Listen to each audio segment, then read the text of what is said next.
Imagine leaving town for work, trusting your spouse with one simple but deeply emotional responsibility for your child, only for them to back out at the very last second because of a bizarre personal belief.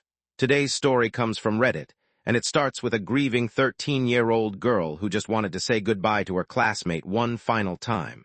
But instead of supporting her, her own mother refused to take her to the funeral because she was terrified of ghosts.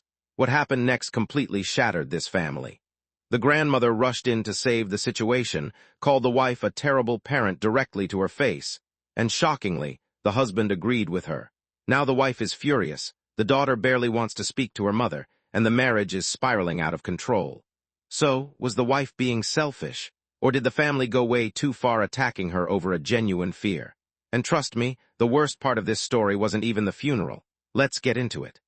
So the original poster, who I'll call Op, explains that everything started earlier that week when his 13-year-old daughter, Emma, got devastating news during school. One of her classmates had suddenly passed away. The girl's name was Lily. Apparently, Lily collapsed during soccer practice because of an undiagnosed heart condition. One second she was laughing with her friends, and the next she was gone. The school went into complete shock. Teachers were crying. Counselors were brought in. Students were posting emotional tributes online, and Emma took it especially hard. According to Op, Lily wasn't just some random classmate. She was Emma's lab partner, lunch friend, project teammate, the kind of person you see almost every single day. That night, Emma barely touched dinner. She just sat quietly at the table staring down at her plate while holding a folded sympathy card she had spent over an hour decorating by hand. Later that evening, she walked into her parents' bedroom and asked her dad something heartbreaking. She quietly said, "Dad, do you think Lily was scared before she died?"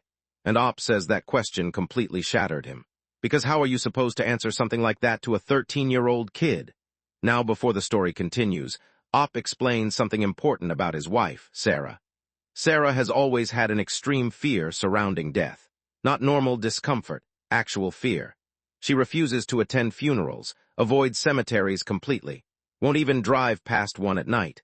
At first, Op assumed maybe she had childhood trauma or severe anxiety. But over time, he realized it went much deeper than that. Sarah genuinely believes spirits stay attached to places where people die. She burns sage around the house, watches spiritual cleansing videos online, keeps crystals near the windows, and sometimes refuses to sleep because she thinks she felt negative energy. Normally, Op just ignored it, because honestly, everyone has weird beliefs. But this time, those beliefs became a serious problem. The funeral service for Lily was scheduled for Friday afternoon. Unfortunately, Op also had a mandatory business trip that same day. He tried everything to get out of it. He begged his manager, offered overtime, even suggested joining remotely. Denied, and financially he couldn't afford risking his job. So the night before his flight, he sat down with Sarah at the kitchen table while Emma was upstairs crying in her room. And he explained how important this was. He told Sarah, "Emma really needs support right now." Sarah already looked nervous. Op could tell immediately, so he reassured her. He explained there wouldn't be an open casket, no viewing, nothing graphic. Just a church service and a graveside gathering afterward. Then Op directly asked her, "Can you take Emma tomorrow?" Sarah stayed quiet for a few seconds, then finally nodded. "Yeah, okay. I'll do it," Op even asked again just to be sure. And according to him, Sarah looked him directly in the eyes and said, "I promise." That word becomes very important later. Friday morning, Op boarded his flight feeling guilty but relieved. He thought everything had been handled. Then around noon, his phone suddenly started vibrating nonstop. 3 missed calls from Emma. The second he answered, he heard sobbing, not normal crying. The kind of crying where someone can barely breathe properly. Immediately, Op asked what happened, and through tears, Emma whispered, "Mom won't take me." At first, Op thought maybe the car broke down. But then Emma said something that completely stunned him. She quietly said, "She says she's too scared to go near dead people." Op says he literally froze standing in the airport terminal. For a few seconds, he genuinely thought he misheard her. So he immediately called Sarah, no answer. Again, nothing. Finally, on the third attempt, she picked up, and she was crying too. Sarah sounded completely overwhelmed. She kept saying she couldn't do it, that she tried, that she felt sick, that her anxiety was out of control. Then she suddenly said, "You don't understand, there are going to be spirits there." Op says that's when his frustration instantly turned into anger. because upstairs their daughter was dressed entirely in black, holding flowers for her dead friend, crying because she thought she'd missed the funeral, while her own mother refused to drive her because she was afraid of ghosts. But according to Op, the worst part wasn't even the fear. It was the fact Sarah waited until the very last second to back out. If she had warned literally anyone earlier, someone else could have driven Emma. But now the funeral was starting soon, and Emma was running out of time. So Op immediately called his mother, and thankfully she answered. The second she heard Emma crying in the background, she didn't even hesitate. She left work immediately and drove straight over. Now, according to Emma, the moment Grandma walked into the house and realized what happened, she completely lost it. She looked directly at Sarah and asked, "Are you seriously abandoning your daughter right now because of ghost stories?" Sarah immediately burst into tears again, but Grandma didn't stop. She told her, "Being a parent means showing up even when you're uncomfortable." Then she said the sentence that completely detonated the entire situation. She looked Sarah directly in the face and said, "Right now you're acting like a terrible mother." And honestly, when Op later heard that, part of him agreed. Grandma managed to get Emma there just in time. Later that night, she told Op the service was heartbreaking. Teachers were crying, kids were hugging each other. Lily's parents looked completely destroyed, but Emma still got to say goodbye. She placed her handmade sympathy card beside the flowers and cried almost the entire ceremony. And according to Grandma, on the drive home, Emma quietly asked, "Why didn't Mom want to be there for me?" That question absolutely crushed Op, because honestly, he didn't know how to answer it either. That evening, Sarah called Op hysterically angry, not about Emma, about Grandma. She demanded Op force his mother to apologize immediately. She said Grandma humiliated her, attacked her, made her feel insane for having a phobia. And maybe Grandma was harsh, but Op says he couldn't defend what Sarah did, so he told her the truth. He said, "Emma needed you today and you failed her." Complete silence. Then Sarah exploded. She accused Op of betraying her, of choosing his mother over his wife, of not understanding anxiety. Now Sarah refuses to speak to Grandma. Emma barely talks to her mother anymore, and Op says the entire house feels emotionally broken. So now Op is sitting alone in a hotel room wondering whether this entire situation permanently damaged his family.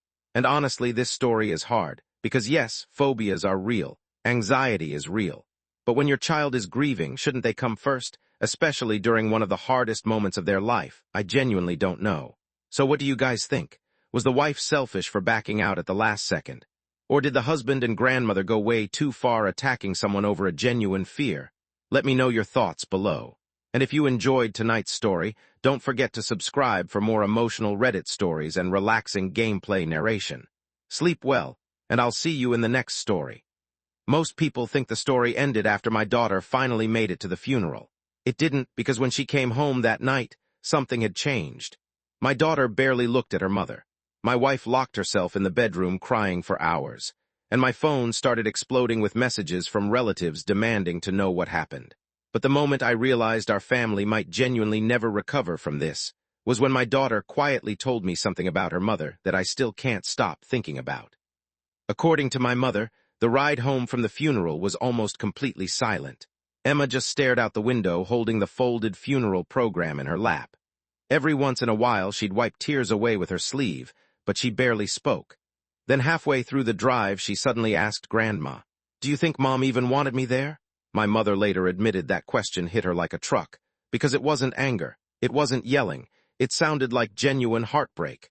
When Emma finally got home later that evening, Sarah immediately tried hugging her. But Emma stepped back, not dramatically, not aggressively, just quietly. And according to Op, that moment completely shattered Sarah. She immediately started crying again, asking, "Emma, please don't hate me." But Emma didn't answer. She just walked upstairs carrying the flowers from the funeral and locked herself in her room. Op says the entire house suddenly felt emotionally cold. Unfortunately, things got even worse the next morning, because apparently Sarah had called her sister overnight crying about the situation, which meant by breakfast, multiple family members already knew, and now everyone had opinions. Some relatives thought Sarah was selfish. Others thought Op's mother was cruel. One aunt apparently texted Op saying, "Mental illness isn't something people can just turn off." But Op says another message completely changed his perspective. His cousin wrote, "Fear is one thing. Abandoning your child during grief is another." Over the next few days, Emma became unusually quiet. Normally she was energetic, talkative, always joking around. Now, she barely left her room. And the most painful part was how differently she treated each parent. When Op called from work, Emma talked normally, but anytime Sarah tried speaking to her, Emma gave short one-word answers. Okay, fine. I don't know. That was it. At one point, Sarah broke down crying at dinner because Emma wouldn't even make eye contact with her. Eventually, Op suggested family therapy, and according to him, that conversation exploded immediately. Sarah took it as an insult. She accused Op of treating her like she was mentally unstable, but Op says he wasn't trying to attack her. He genuinely thought the family needed help, especially Emma, because now the situation wasn't just about the funeral anymore, it was about trust. Emma no longer felt emotionally safe depending on her mother. Then came the moment Op says truly broke him. A few nights later, he was sitting beside Emma while she worked on homework, and out of nowhere she quietly asked, "Dad, if something bad ever happened to me, would Mom be too scared to help me?" Op says hearing that question made his stomach drop instantly, because suddenly this wasn't about one funeral anymore. His daughter genuinely no longer trusted her mother during emergencies.